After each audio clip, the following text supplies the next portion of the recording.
Hello everyone, thank you so much for joining us today at our conference. My name's Victoria. I am the Head of Individual Giving and Legacy at the charity. I'm also a really proud member of our staff group and feel very passionately about supporting colleagues, my team, my friends and family to support their well-being at work and at home. I also feel very passionately, and I'm an advocate for diversity of thought within the organisations that I work in, and I try to encourage and facilitate colleagues to bring their whole selves to work. And as I say, facilitate that in the best way I can. I really see that as part of my role in the jobs that I do. And that is why I am thrilled to introduce the Thinking Differently session today. You'll hear from Dr. Annie Clements, who is the founder and CEO of Autism and ADHD, which supports people living with neurodiversity, alongside Nik Holmes, who is from Spectrum, the neurodiversity network at HM Land Registry. They are going to talk about what neurodiversity is and how we can best support people at work, at home, and in our friendships. So thank you so much for joining us today, and I hope you enjoy this session with Annie and Nik. Hi everyone, my name is Annie Clements and I'm the founder and CEO of Autism and ADHD. And I'm Nik Holmes. I'm a psychologist and researcher at HM Land Registry, where I'm also chair of the Spectrum Neurodiversity Network. And we're really pleased to both be here together to talk to you about what is neurodivergence. So we'll start with the first slide. So what we'd like to do is get you to just first of all think about taking a journey. So there's a lovely map on screen, and when we're planning, we always tend to think about going the most direct routes. Most people immediately think about taking motorways. So if it was Glasgow to London, you'd be looking at using the M6, M1, M25. But what about the A roads? What about the rural roads? Which is better and why? Next slide, please. So let's think, taking the motorway. I mean, the world is set up for long journeys on motorways, isn't it? Every 20 odd miles or so, you've got your petrol stations, your services. It's quick, it's direct, but it comes with a price. Always does. Not only the price of your coffee, but traffic jams, pollution still. It can be incredibly boring, really, really dull. And you have very limited places to stop. So you'll find that most people will go to the same places, our Costas or McDonald's and places like that. Next slide, please. So what about taking the alternative route? I mean, what if you took the A roads? You could go via the Lake District, the Peak District. Suddenly you've got lots of nice little cafes to stop at.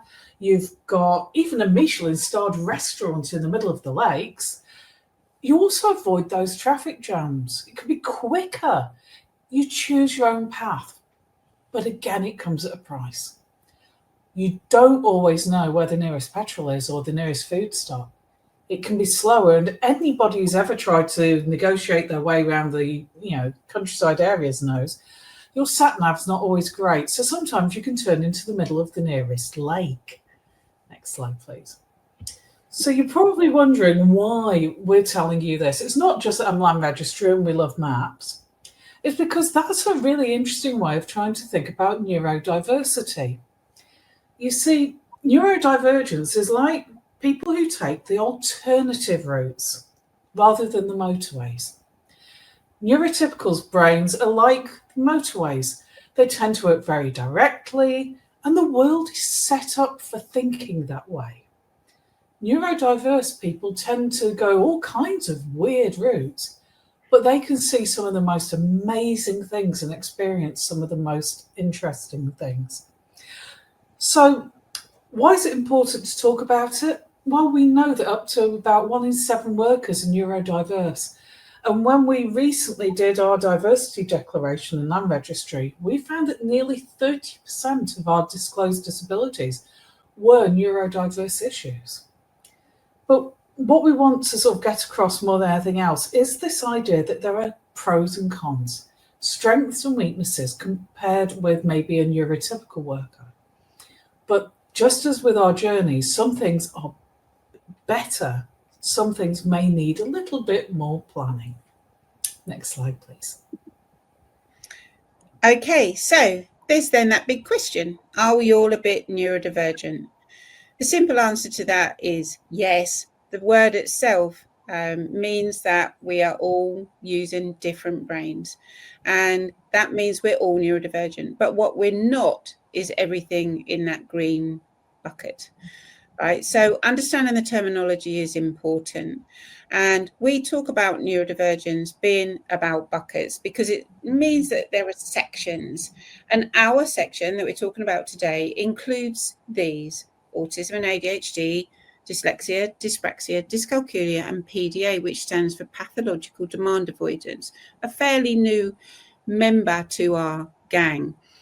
But those things are very unique to us, such as neurotypical presentations will be unique to you. And there's other buckets too. The bucket of things like Alzheimer's and dementia or brain injury would also be falling into their own special space. And that specialism comes because there are crossovers and similarities in how our brains work and how we process information. So what causes it, and is there a cure? We can now be very confident in saying that neurodivergence and autism and ADHD are a genetic condition. And if you have one child, all right, that's diagnosed, so look at our mum and dad and a small child at the top, if that child is diagnosed, there is now an 84% chance that one or both of those parents will equally be neurodivergent and have autism. And if it's ADHD, there's a 92% chance that one or both parents will also be ADHD. You look at that and think, okay, fine, yeah, I can get my head around that. But then what you've got to remember is if mum is neurodivergent, that means there's a good chance that grandma and granddad have also got that diagnosis, and the same for dad. And that means your great grandparents probably had a neurodivergence too. And so it keeps going back. And historically, that means we've always been here. And there's a lot of evidence that shows that can go back to dates BC. Hippocrates wrote about children that were struggling to sit still and concentrate as far back as that.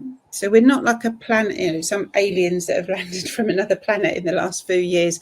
We've always been here, but there's been times when society has allowed us to function. Is there a cure? No, this is not what it's about. We just need things to be presented in a different way for us. And what's really cool about it is the way that we need things to be different also help the rest of the human race too. So being able to absorb it is a good thing. So in that sense, how do the genetics express themselves? One of the ways is with the brain. I mean, the brain is the most amazing organ. It's one of my favourite things to think about because we found out over the last 100 years that this idea of only using 10% of it is actually a myth.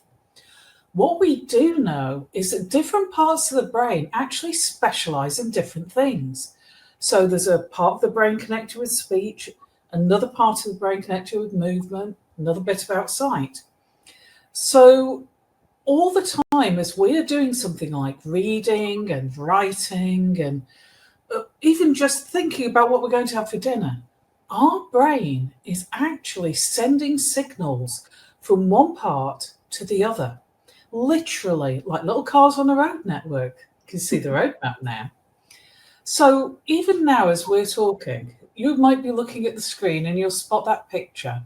Your brain will be sending signals from your eyes. Now, on that picture, your eyes will be roughly where it says the word olfactory bulb, so just below the pink bit.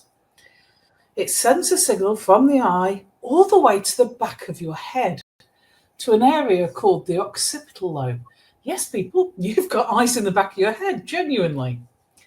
What that does is it takes those signals from your eyes and turns it into the picture you are looking at now. But it doesn't tell you what that picture is. It doesn't tell you what the writing is. It just literally puts it together like a jigsaw. Once it's done that, it sends it to the middle of your head, roughly where the green, blue and red bits meet. There's some amazing bits of brain like the thalamus and the hypothalamus and the hippocampus that connect you with memory. Your brain will take that image that we're looking at and literally, like going through a filing cabinet, will look through and go, what's this? What's it? It's a brain. And it might bring a few other bits out of the memory filing cabinet, like, I remember that documentary I saw, or, oh, I learned that in GCSE biology. So we now know what it is. But there are also areas that are looking at things like the language.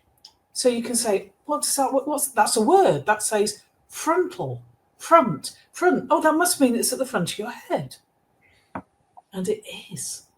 And all of this amazing sort of journey then moves towards the very front of our head, right behind the forehead in the frontal lobe, where we start piecing it all together. So it becomes our conscious experience of looking at that picture. It's pretty amazing, isn't it, when you think about it? Because that is happening literally thousands and thousands of times a second. We're awesome. Next slide, please. So what's interesting is the way that different brains process. So if we take the idea of the roadmaps, what we've got there is two pictures. They're both of a human brain, but you'll notice these don't really look like a normal brain. That's because there's something we call a connectome. It's a special type of scan we've been able to do over the last decade. And what this scan does is it doesn't take a picture of what it looks like from the outside. It takes a picture that shows you where those car journeys are, where those signals are moving through the brain. So one of those two is an autistic person. The other one is a neurotypical person. And they're both doing the same thing. So I want you to just take a moment, have a look. Which do you think is the autistic? Top or bottom?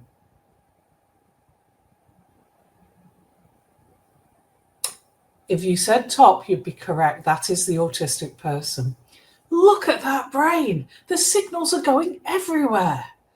It's interesting, but we think that autistic brains can work up to 40% more in that sense for just sheer amount of signal movement. Whereas you've got in the neurotypical brain at the bottom, that clear motorway route. The signals are going straight from A to B, whereas the autistic brain is literally firing off all over the place. But this is what's important more than anything else. This shows that this is a real condition. This is as real as epilepsy, diabetes. This is not a kid that's choosing to be naughty. This isn't somebody who is just putting it on to get benefits or any of the awful, horrible things you can hear about nowadays. This is as real as our brains are. Next slide. Thank you. So let's have a look at the first condition that we're going to talk about. The first one is dyslexia, dysgraphia, and dyscalculia, which are really, really great if you want to have, when it's Scrabble, I can tell you now. What's the difference between them? Well, dyslexia is the sort of general term for difficulties with reading aloud, and writing. Dysgraphia is where it's more focused on the actual production of writing, and dyscalculia is where it's focused around maths, because it turns out there's a different part of our brain that is connected with maths than writing. So you could be brilliant at reading and writing, but struggle with mathematics. So how does it tend to show? It tends to show with people finding it hard to read and write. It's very labour intensive, very slow. People can have difficulties with spelling, for example. And you often find that because this is challenging, they will try and avoid a lot of activities connected with this. Things like reading aloud, mispronouncing names, words, and even things like summarizing text can be a real difficulty for them. Next slide, please. So what's it like? I'm going to give you an idea a bit about what it's like. You see, what doesn't help is the fact that the English language uses something called the Roman alphabet. The Roman alphabet, does indeed go back to 2,000 years old. And it's great because we have this idea that the symbol means the sound, what we call a phonic. You might have taught your kids to read this way. So if we look at the word dog, you've got d, o, g.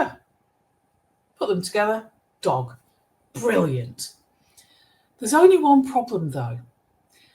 How many of you have noticed that something like the letters Q, D, P, and B are the same shape? They might be flipped back to front or rotated upside down, but they're all the same shape. And if for some reason your brain doesn't quite process that visual information the way that most neurotypical brains do, this becomes a bit more of a challenge. It's the same with some writing of A and E. That is another one where they can often look quite similar. So what I'm going to do is I'm going to show you a slide in a moment with some writing on it, which is how it may appear to some dyslexics. So could we get the next slide, please? Try reading this, guys. Take a moment. How easy is it?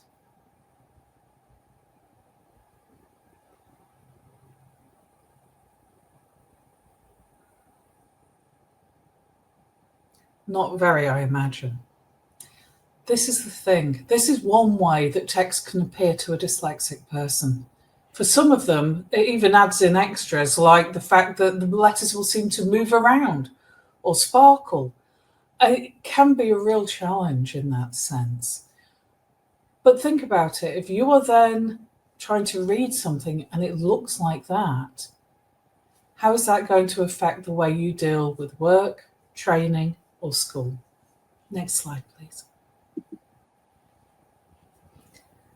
Another one, which is a completely different condition, because this is connected more with brain chemistry, is something called ADHD, or attention deficit hyperactivity disorder.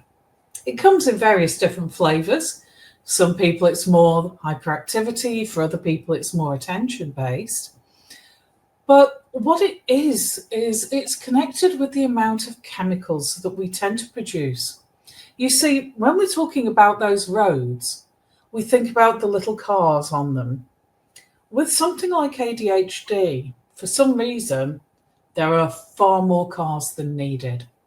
So there's a lot more going on the roads, and it's so much easier for traffic jams or to get lost or mixed up. You know what it's like driving through really heavy traffic. A friend of mine who is ADHD describes it as having a Clapham Junction moment. That literally everything is coming in at once, and trying to work out who goes where is really, really difficult. What we tend to find is it shows to the outside world as people having difficulty with concentrating, literally inattentiveness. And sometimes it can be people are impulsive, or they have a physical need to move. I mean, again, we have colleagues in land registry who have this hyperactivity, and between their cases, every quarter of an hour or so, they'll run up and down the back of the building, or the back stairs. They are literally fitter than anyone else I know. If we wanted to send them to the Olympics, I'm sure they'd win.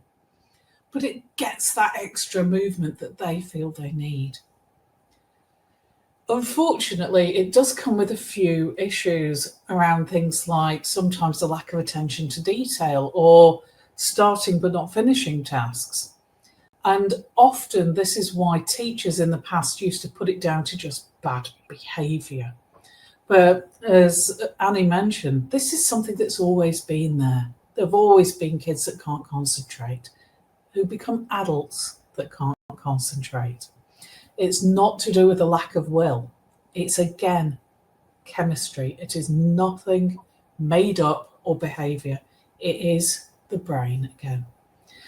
So, one thing which I want to talk about is something called executive dysfunction, or executive function. Let's go with it working first. Could I have the next slide, please? So what is this? It sounds like it should be something to do with our CEOs. It's not, regardless of how much function or dysfunction you think they may have. There's a part of the brain that sits not too far behind your forehead that is something we give the very, very posh name of executive function. But I've always found it's easiest to describe it like the fat controller. Yes, Thomas the Tank Engine, people. You've all seen it. And, again, it's one of those shows that seem to appeal to neurodiverse kids. But on that show, there is the fat controller. As you can see in the picture there, tubby dude, top hat. And he's the one that tells the trains what to do. So he's the one that stands there and goes, right, Thomas, you wait. Percy, you come now, take these coals to Newcastle. Right, now, Thomas, you can go.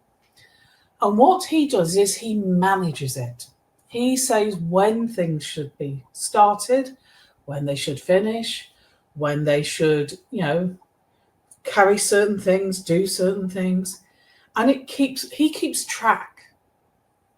Now, the problem is, for some people with autism and ADHD, our executive functioning is not so good. Our little fat controller, I swear mine disappeared into a pub at some point and has never come back from lunch.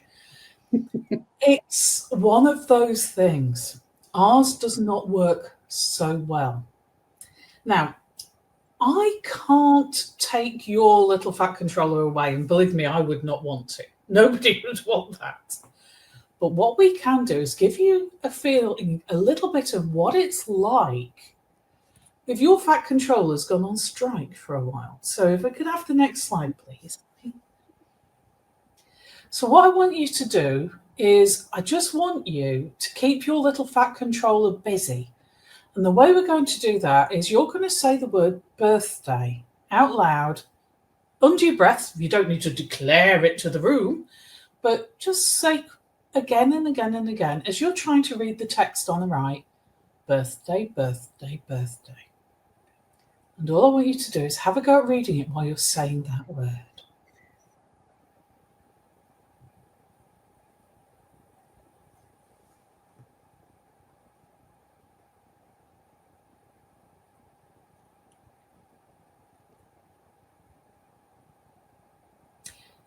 How did you find that?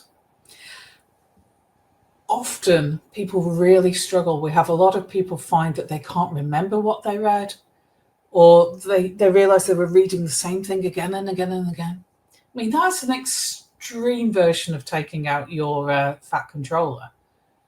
But for people who have real problems with executive functioning, this is what it can be like to not have that concentration, to read and then realize that you have no recall of it. So it gives you just a little taste of what it'd be like. And of course, the minute you stop saying the word birthday, your fat controller will come back online and go, right, pay attention. And you'll find you can read it perfectly. Next slide, please, Annie. The last one that we're going to talk about today is autism. Now, this I would say is my favourite because I happen to be one. Yep, you all have a good excuse to say that you do know somebody with autism. You know me. That's a good start. And most people have this very black and white view of what autism is, mainly because of newspapers, movies, and the way that traditionally it's been perceived. We used to think it was on a scale from people who were high functioning, a bit like the BBC version of Sherlock, for example. That was very much. And then you've got the people who need really a great deal of care. They will always need support the whole of their lives, and they will struggle to interact with the neurotypical world. Hate to say this, but that is not what it's like at all. I mean, as you can tell from me, I really buck the trend of the difficulties with social skills, or at least you think I would. But you've not seen me in a strange situation or with people I don't know. You see, this is it. It's not black and white. It's actually a spectrum. And it can be that we have certain skills even more, other things even less. And it creates a unique pattern, which is why every autistic person is actually quite different to each other. There are some things that tend to be very similar, little groups of behaviours, but we all have our own unique quirks. So the kinds of things that tend to come up are things like communication difficulties. I mean, for all my ability to talk, I am rubbish at understanding metaphor and sarcasm. I'm really bad at that. Another thing is our sensory skills. Sometimes we have too many roads in that area of the brain, or too few. Some people need more sensory stimulation. Some people find a normal level too much. We tend to like predictability and routine, and we can do amazing things like spot patterns and little details that others won't. But the thing that I think I enjoy the most of all is we tend to have what we call special interests. And these can make us very, very happy. If you ever have an autistic person having a bad day, talk about their special interests.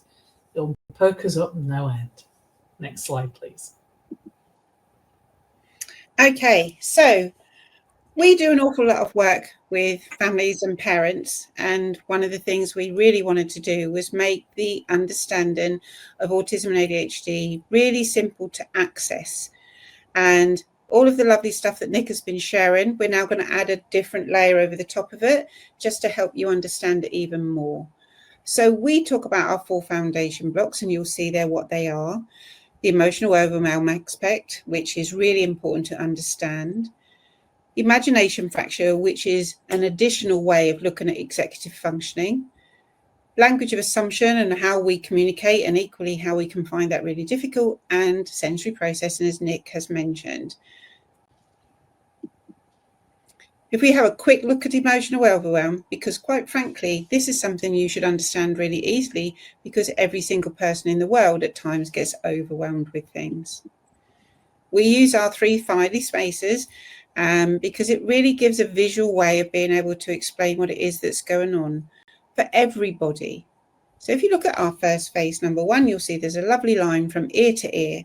Underneath the line represents our emotions and what we're dealing with sensory-wise, and above the line is our brain. And in face number 1, those emotions and sensory experiences are feeling very balanced and calm. You might be sitting on the sofa, chilling out with a bag of popcorn, watching a film. No problems with your nervous system, no problems with language, everything's just fine and chilled out. And in that situation, our brain has got an awful lot of space because it's chilled out and relaxed too, actually. So it's better at remembering things, being able to build relationships, processing language. All of those things come easier to us when we're calm and settled. But when we get to face number 2, you'll see our line's gone all the way to the top, and we are now very something. Most people immediately think about being very angry, but we can be a hell of a lot of things more than just angry. We could be very tired, very hungry, very sad, even very excited from more positive spaces. But what it does is our brain then fills itself up with that thing. Excuse me. And it's then got no space to do all the things that face number 1 does. It can get overwhelmed, not able to process language, and really confused about what it is that's going on. I think all of us can think of a time when we might have been in a big argument with someone and said loads of things that when we calmed down, we suddenly regretted saying them.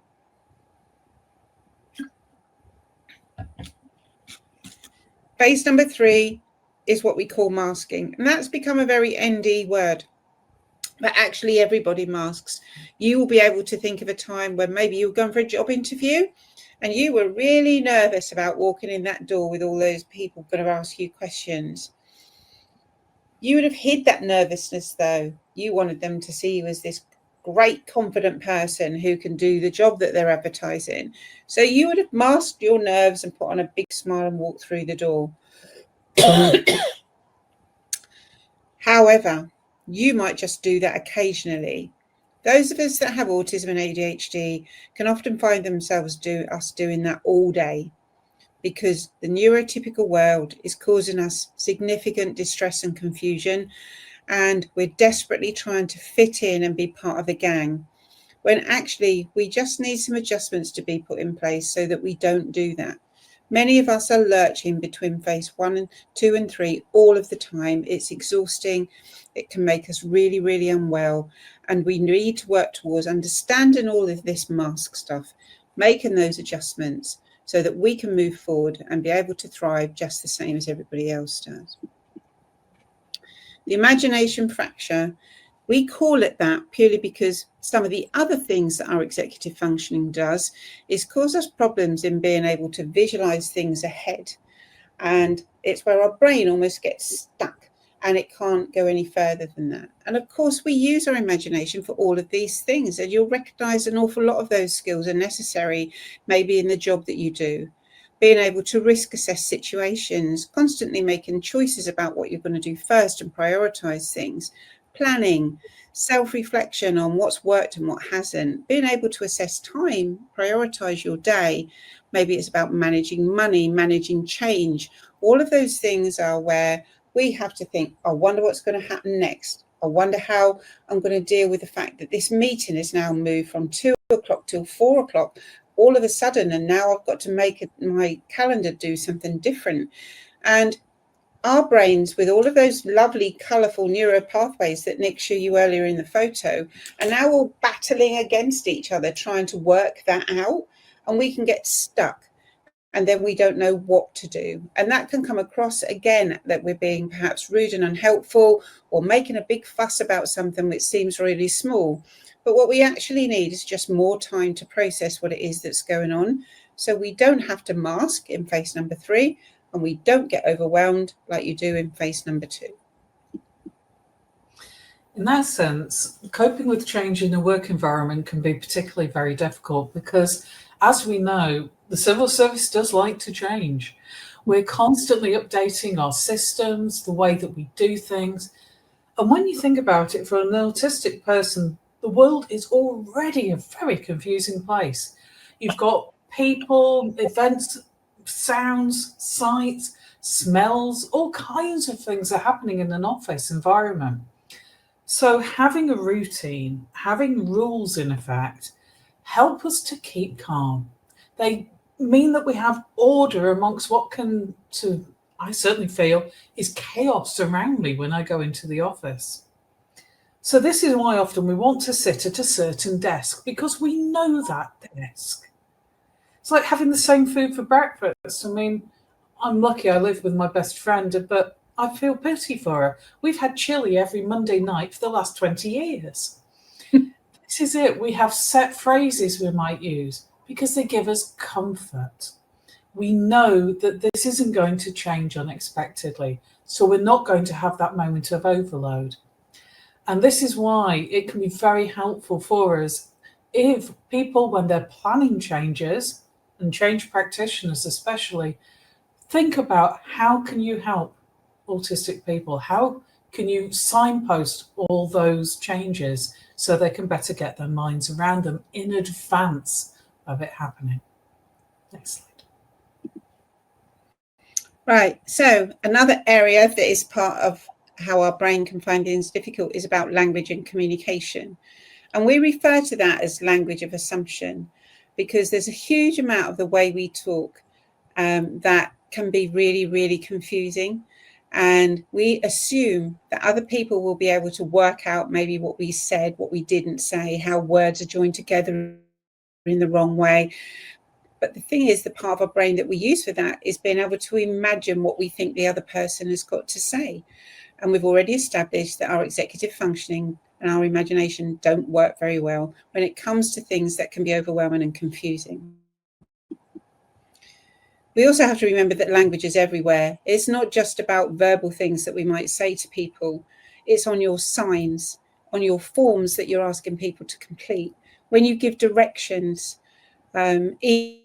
emails, text messages, my word. How much do we shorthand those and make them really muddly and confusing? the way that we present ourselves on social media, the posters that you may have on the walls around your office, just how clear is the language around them? Take a look at my fire escape sign. This is a standard sign that goes out globally in buildings all over the place, trying to keep people safe when there's an emergency. The picture has got a man that is running when we actually want everybody to walk in an emergency. This sign is often above a door, pointing downwards with that arrow, rather implies that the fire escape is through the floor. And that's just a white rectangle, nothing there that really signifies that it is even a door. Take a look at the signs in your room the next time you go in and just really analyse them. You'll find some of them are really not clear at all.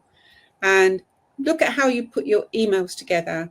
Look at how you create your text messages, how you make your meeting agendas, and just realise that some things we are not good at being able to explain. And for our brains, that can mean that we're feeling, I don't know what it is this person really wants me to do.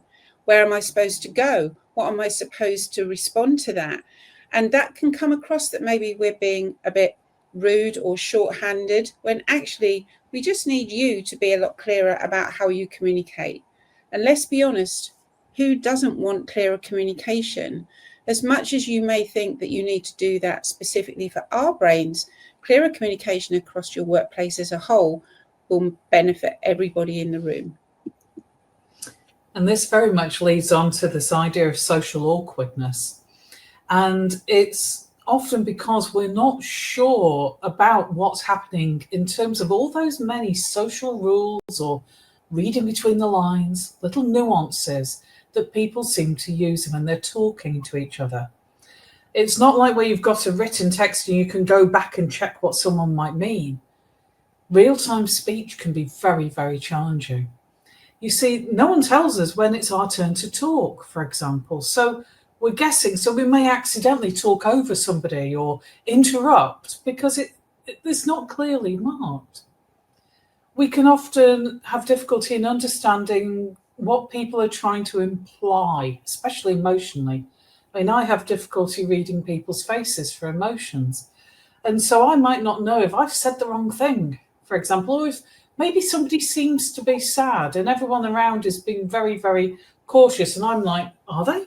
I didn't see that. I could have a full Greek tragedy with chorus in the office and still not notice. The other thing we do is to try and cope with what can be very confusing is we will have what we call social scripts. And we learn over time that certain phrases can be used that are safe. And most of the time they work well. So, for example, when I was a little girl, my mum taught me that if somebody says, I'm sorry, you smile and you say, oh, don't worry, everything's fine, it's great. So, I'm sorry, I'm late, Nick. Oh, don't worry, it's fine. Big smile. Oh, I'm sorry I broke your mug. Oh, no, it's all right, don't worry. Big smile. It doesn't work so well at your mum's funeral, though, when the family are going, I'm sorry, Nick. And I'm like, oh, no, it's fine, smiling like an idiot. And they're calling the police thinking I've done something. This, I mean, that is admittedly, a jokey side of it, but it does mean we sometimes say the very, very wrong things if our scripts don't work that well. Next slide. So Nik touched on sensory processing, and sensory processing difficulties weren't identified for our community until about 10 years ago. And yet the knowledge that we have about what sensory processing difficulties are is a complete and utter game changer for us, and explains an awful lot of the things that we mask or perhaps find difficult or can come across, especially with children, as being bad and challenging behaviour. What it basically is our nervous systems are not sending the messages to our brain about particular experiences in a way you would expect. And we have some sensors that we can experience in what's classed as a hypo situation, which means we can feel them quite flat and don't even feel them at all. It's not like a hearing difficulty or a visual difficulty. Our nervous systems are not communicating exactly what that experience is doing in a way that you would expect it to. We can also have experiences where we are hypersensitive, and that would mean that our nervous system is giving us that information in a much bigger way. So where it could be quite a small noise, we could be hearing it like a big clap of thunder. And same with lights and smells and how things feel with food in our mouths. That's one of the reasons why, as Nik said, we have the same food in some situations all the time, because we know that food to be safe. And our experience of taste, if it is hypersensitive with our nervous system, means that some food can actually cause us pain in our mouths or actually make us feel quite sick, especially with the textures. So we eat foods that we know are safe. So we're keeping ourselves safe by making adjustments with those. And that can impact on where we sit in the office, for example, or maybe we want to sit somewhere on our own in the office because we find it easier to work and concentrate because we're not being distracted by other people's noise and conversations.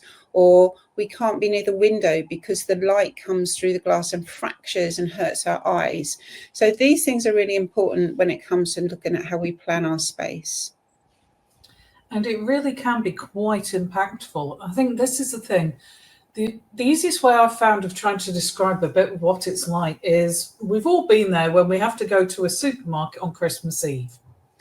We've made a mistake, with our shopping. We're not planned, we're there. And then suddenly you're in, it's bright lights. You've got 8 or 9 different pieces of music all playing at full volume. You've got children screaming. Somebody's got the dog toys in another aisle and they're squeaking them like mad. Somebody has dropped a bottle of something. There is various perfumes being smelled out.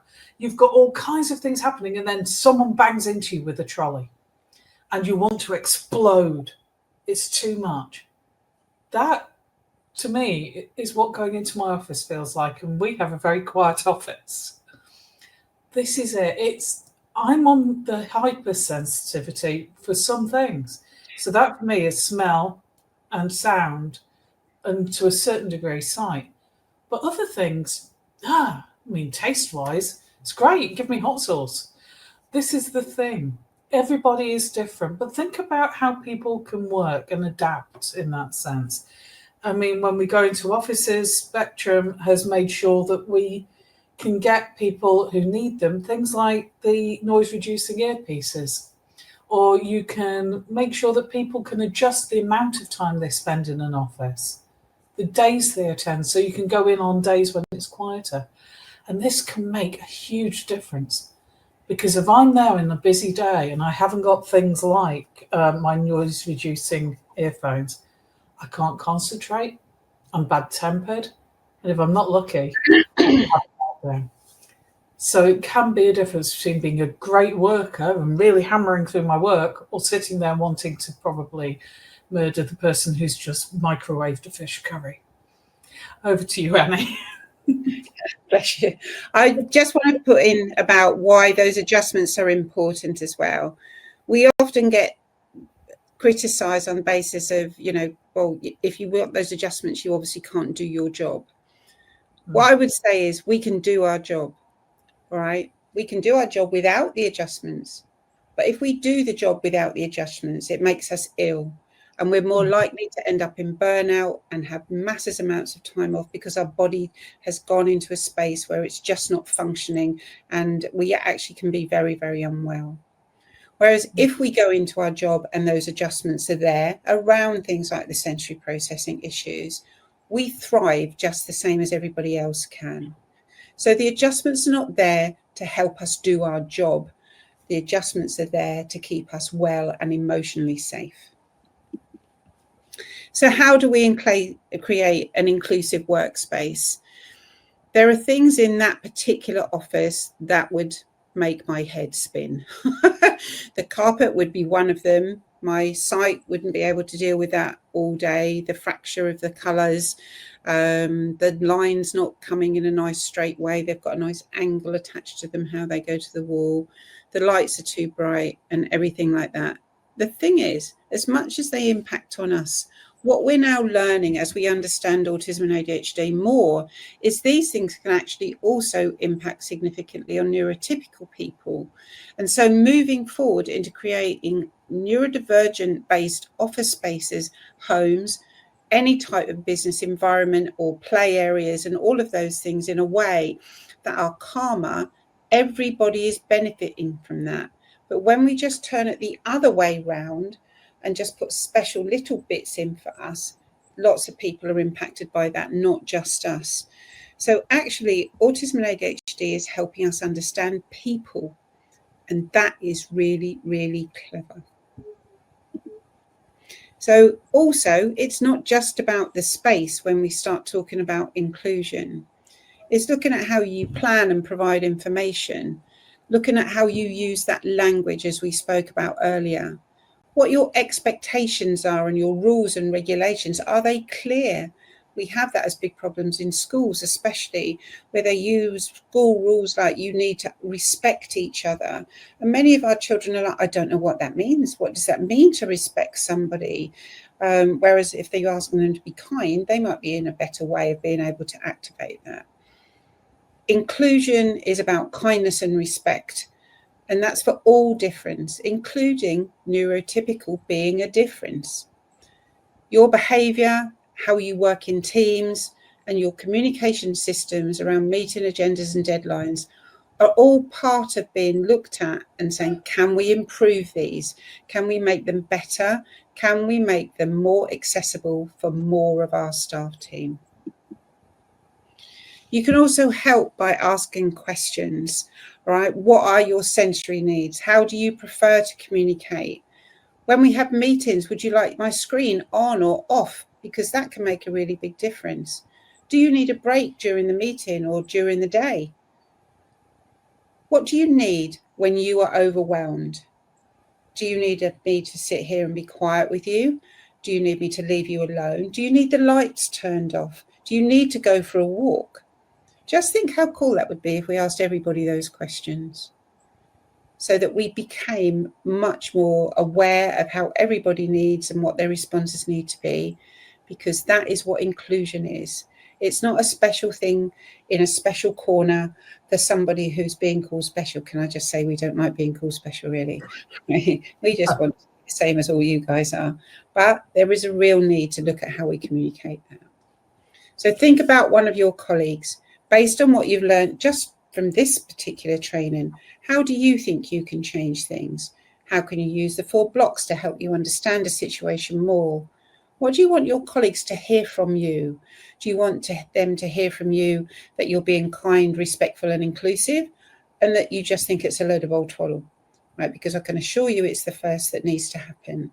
And how can you impact the future of inclusion within your space? These are how you can reach us. There's now time for some questions.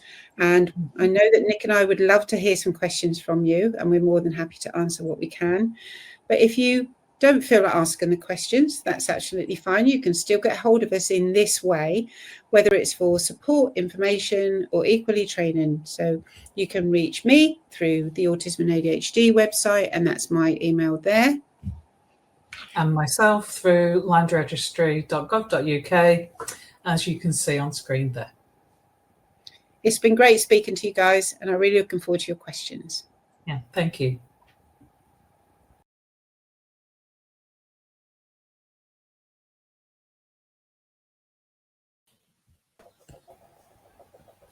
Thank you so much both for that session. As a diagnosed green bucket person, I very much appreciated all of Nik's analogies in there. They were great. Let's jump straight into the questions. The first one that we have, that there are a lot of people asking for advice on how to approach their GP or how to be taken seriously in getting formal diagnoses, and if there are any tips for getting a diagnosis quicker, as some are waiting years. Okay, in relation to approaching your GP with possible concerns over whether or not you're having a diagnosis, the key thing is as much evidence as you can get hold of. So Go back through your school reports if you've still got access to those somewhere in a dusty cupboard. Pull them out and take them along with you. You'll often find they'll say things that resonate with how you are now as an adult, and that can prove that you've always had the condition, which is one of the key things that they look for. Get your friends, colleagues, anyone that may be able to put notes down about perhaps the way you present on a day-to-day basis, and collate all of those together and take them in with you. One good place to look for a benchmark of what you need is if you go on the NIC guidelines for adult diagnosis of autism and or ADHD, they'll give you a list of the things that they're looking for at point of assessment. And that can be really helpful because there'll be things on there that you didn't even realize were relevant. Then you're thinking, oh my God, I do that all the time. I didn't know that was an autism-y thing or an ADHD thing. So they can be a really good place of reference to go to. In relation to trying to speed up the process, it's not great out there, as all of you know, and it is really, really hard. You've really got a few options. So one, obviously, is to go the NHS through your GP, which, depending on where you are in the country, can have different wait times and different processes. You've then got the option to go private and pay. So look for local practitioners. If you're on social media, go onto some of the pages and just say, can anyone make any good recommendations? And if you get really stuck, then come to us and we'll do our best to help you with that. Or you can do Right to Choose, which I would advise, if you're going to do that as soon as possible, because we know that the regulations around that will change, because obviously the system is as swamped as anywhere else. And they're going to look at ways to be able to calm that down a little bit. So if you're going to go that way, to start with Right to Choose, you need to go to your GP again. And the GP is supposed to help you complete the form and to move that forward for you. Again, if you get stuck, reach out to organisations like ours and we'll be able to help you. Excellent. Thank you very much for that, Annie. The next question we have is, I'm recently and late diagnosed ADHD. I'm struggling with recognising who I really am. Would therapy help? And if so, what type is best? I think, as somebody who was also late diagnosed, I was diagnosed in my 40s.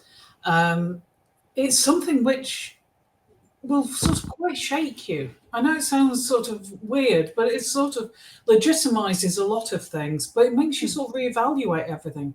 And you can go through a lot of anger, a lot of distress, thinking, why didn't I know this before? All these kind of things. So I'll be honest, I've had therapy about it. And I do think, though, it's got to be the type that works for you. We are all different people. I mean, for some of us, talking therapies are really, really effective. For other people, they might prefer something that's more CBT based.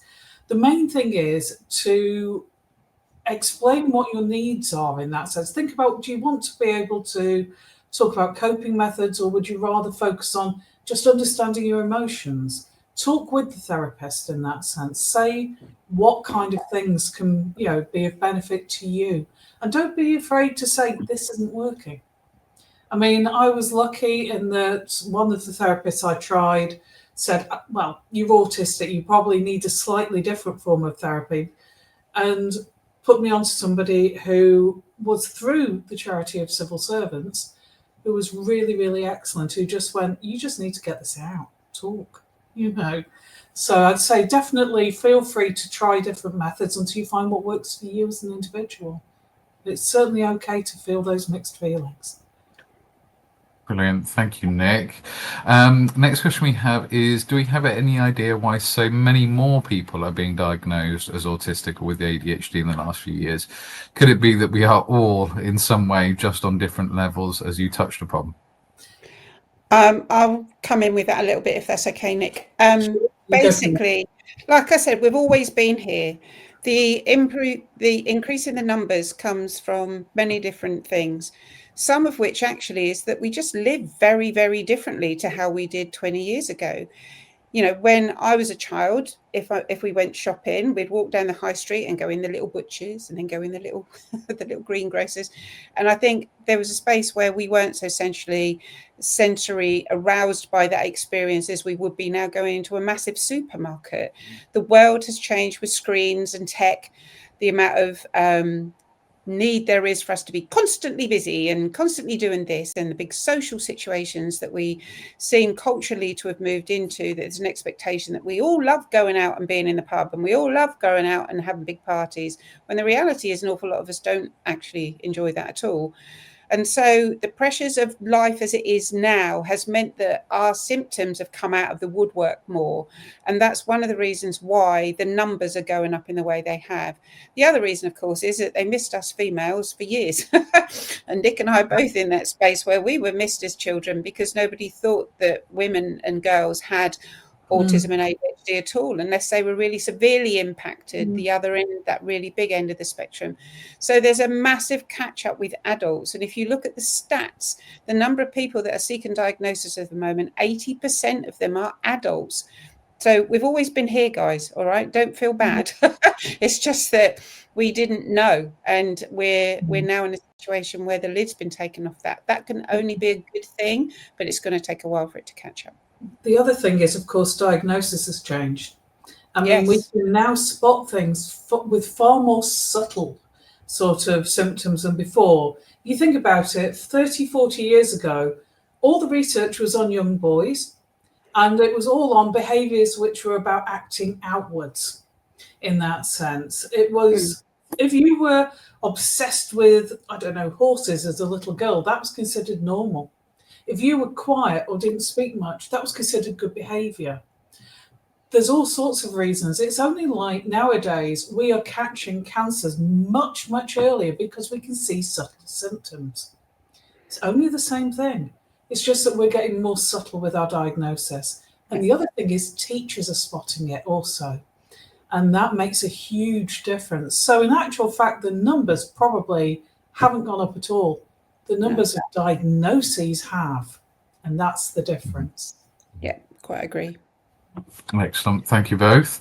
The next question that we have is there further training or courses available to help develop reading and writing skills for autism and dyslexia that you know of, please? In regards to dyslexia, I would absolutely contact the Dyslexia Association. Their materials are excellent and readily available online, and they're also, they're a good organisation to go to. And at the moment, that's actually really quite important because it can be quite tricky. The fact that social media has blown in the way that it has around our community has massive positives attached to it, in that it's getting the word out, but it also means that not everything on there is perhaps how we would want it to be, and it can be quite difficult to navigate that. So initially stick with the organizations that are good organizations to go to around this sort of thing. In regard to training as far as autism and ADHD is concerned, the civil service use us as an organization, and Nik as well, to record trainings that are available on their website, on the charity website. So look out for those. We're about to plan our ones for next year, so I'm really excited about that. And a lot of organisations and individuals do training as well, so keep an eye out for those. If anything, there's a bit too much out there at the moment sometimes to navigate it, but if you need any help, again, come back to Nik and I, because we can always point you in the right direction. The other thing is, of course, if you're working in the civil service at the moment, you've got probably access to workplace neurodiversity assessments. Yeah. I mean, certainly I know within Land Registry and a few other departments, what we have is the ability to ask for one the same way as you would an occupational health. And what it is it's specifically for people who think they are neurodiverse. You do not need a formal diagnosis for it. You can do it just if you think you might be. And what you'll do is you'll talk to people who are experts in the area, and they'll be able to recommend things that you can do to help yourself, whether that is, assistive technology or coaching and courses which can help. I mean, our neurodiverse workplace assessments have helped a large number of our members, and it's been really, really helpful to them, especially with the coaching. I believe that's been fantastic. So give it a go. Ask your line manager or your management advice service. It's really good to know. Thank you both. The next one that we have is ADHD related. Can there also be hypermobility as part of this? Yes, is a simple answer to that. We're we're a bit like magpies. There's lots of other diagnoses that can sit alongside who we are, just the same as anybody else, to be fair. It's not just that if you've got one thing, you can't have anything else. I think very few of us have just got one thing. So please explore all the things we've talked about today. Go and get a dyslexia test if you think it would help. Go and get a test on scotopic sensitivity. Go and get a test on a sensory level. All those things will help you start to understand yourself or a member of your family much better. Excellent, thank you, Annie. The next one that we have are there any techniques that could be recommended to support with highly stressful situations like job interviews or meetings or social events? I think one thing I would say is be kind to yourself is the first thing. And again, know your own triggers. I mean, I've got job interviews coming up fairly soon, and I've certainly been through a fair few of them, and they're scary for everyone. That's the most important thing. It's not just you. All of us feel it stressful, but what we can do, though, of course, is ask for reasonable adjustments, certainly for meetings and job interviews. Reasonable adjustments are things that you can suggest even in a job interview. So it might be receiving questions in advance, so you get half an hour to sort of take that on board. You've got other options, such as being able to meet people in advance or actually go visit the building in advance. There's all kinds of things you can do based on what you think is going to help you. But certainly I'd say be kind. So that might be making sure that afterwards you don't go straight back into work. Give yourself some downtime. So it might be taking a nap, for example. That's one of my techniques. I sort of deliberately take an extra hour afterwards and just relax. So think about what helps and supports you. Over to you, Annie. Another way to assess it is what we use in what we call an emotional well-being grid. And it literally is just a Word document with a word table, nothing fancy at all.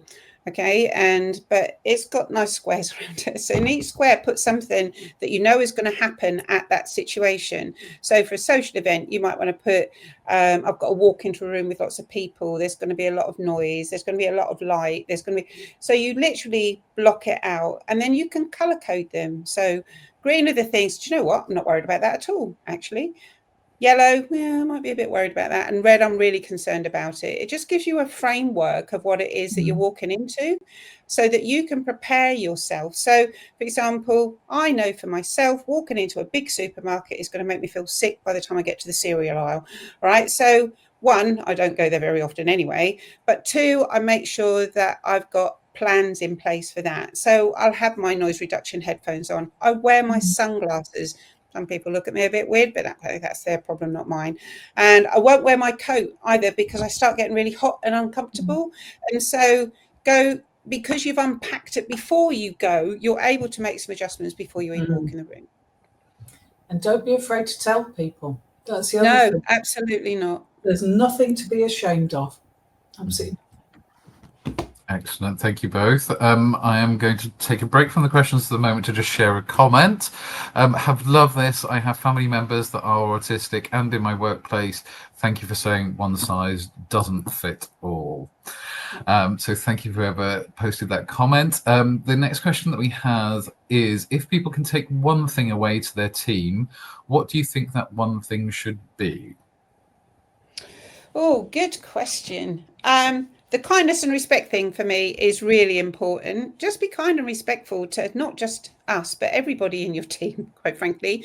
Be prepared to breathe and take a step back and really try and look at what it is that's going on and don't jump to conclusions. And ask those questions like we suggested in the training. How can I help you? Be careful though, sometimes we don't know what would help and it takes us a little while to work that out. But that's where things like work-based assessments and those sorts of things can help, because those people will be able to help adults understand what it is that's going on for them. You've got to remember, we didn't know about this stuff when we were children. This stuff has suddenly hit us sometimes like a train, and it can take a while for us to work out what it is that we actually need. So time and breathe and be respectful of what those needs are. As I said, it's not that we can't do the job. All right, we can do the job, but the adjustments make all the difference. Yeah, I think I'd echo that, and I'd also say we might sometimes be pains, but we sometimes can be the most amazing people as well. We're like Absolutely. any other human being. We have our perks and we have our problems. So I think that's the thing. Just celebrate the fact that we're all actually just human beings with hopes, dreams, loves, laughter, and sometimes very, very odd ideas. Well said, Nik. Well said. We are going to have to wrap it up there, folks. There are still so many questions, but we are running a little bit behind today. So I'm just going to say, thank you to you both. You've given us your details of how people can get in touch with you. Yeah. Annie has previously done loads of excellent webinars for us. They are available through our website. If you go to the Autism and ADHD section, scroll down to the bottom, and there'll be a load of webinars linked there. They are, as I say, all fantastic. I found them really beneficial. So yes, thank you very much to you both for today.